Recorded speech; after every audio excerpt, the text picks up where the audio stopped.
মেহজাবিন চৌধুরী অভিনীত নতুন বাংলা ছবি প্রিয় মালতী বেশ কয়েকদিন আগেই বাংলাদেশে মুক্তি পেয়েছিল। এখন এসছে চরকিতে, তাই দেখে ফেললাম প্রিয় মালতী। এখন সেটা নিয়েই আলোচনা করব আপনাদের সাথে। Hi, this is Hastolipi originals.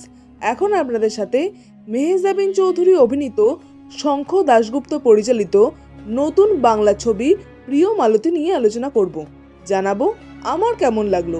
এরকমই বাংলায় সমস্ত সিরিজ এবং সিনেমা সংক্রান্ত আলোচনা শুনতে এবং রিভিউ পেতে আমাদের এই চ্যানেলটা ফলো করে রাখুন এবং নোটিফিকেশন বেলের ওপর ক্লিক করে অল বাটনের ওপর ক্লিক করে রাখুন, যাতে আমাদের ভিডিও সবার আগে আপনাদের কাছে পৌঁছে যায়। তাহলে চলুন ভিডিওটা শুরু করছি।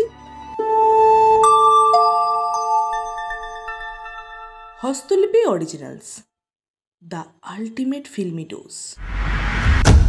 ছবির গল্প ছোট করে বলতে গেলে বলতে হয়, ছবিতে মেহজাবিন চৌধুরীর নাম মালতী।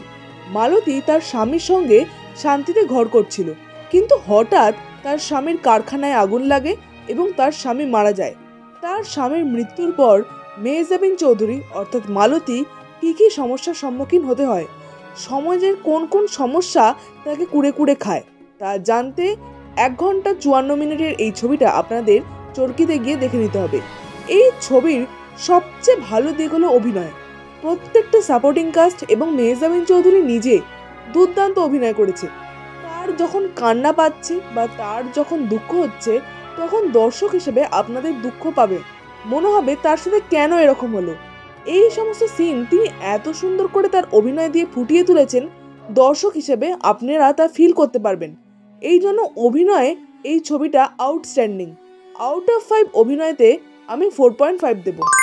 চিত্রনাট্য আমার অ্যাভারেজ লেগেছে। চিত্রনাট্য সত্যি করে বলতে গেলে আরেকটু কম্প্যাক্ট হলে ভালো হতো। কিছু সময় ছবিটা কিন্তু বোরিং লেগেছে। আউট অফ 5 চিত্রনাট্যকে আমি 2.5 দেব। তবে ডায়ালগ আমার ভালো লেগেছে। আউট অফ 5 ডায়ালগকে আমি 3 দেব। বিজিএম আমার ঠিকঠাক লেগেছে। কিছু সিন বিজিএম এর দ্বারা কিন্তু এলিভেট হচ্ছে। শঙ্খ দাশগুপ্ত এই ছবিটা কিন্তু যত্ন করে তৈরি করেছেন এবং মেহজাবিন চৌধুরী এই ছবিটা কিন্তু মন প্রাণ দিয়ে অভিনয় করেছেন। এই ছবিটা নাকি অনেক ফেস্টিভ্যালে গেছে, তো এই ছবিটা আপনারা অবশ্যই দেখতে পারেন। এই ছবিটা একটা ডিসেন্ট ছবি হয়েছে। আপনাদের এই ছবিটা কেমন লাগলো দেখে অবশ্যই কমেন্টে লিখে জানান, আর আমাদের এই ভিডিওটা লাইক করতে মিস করবেন না প্লিজ।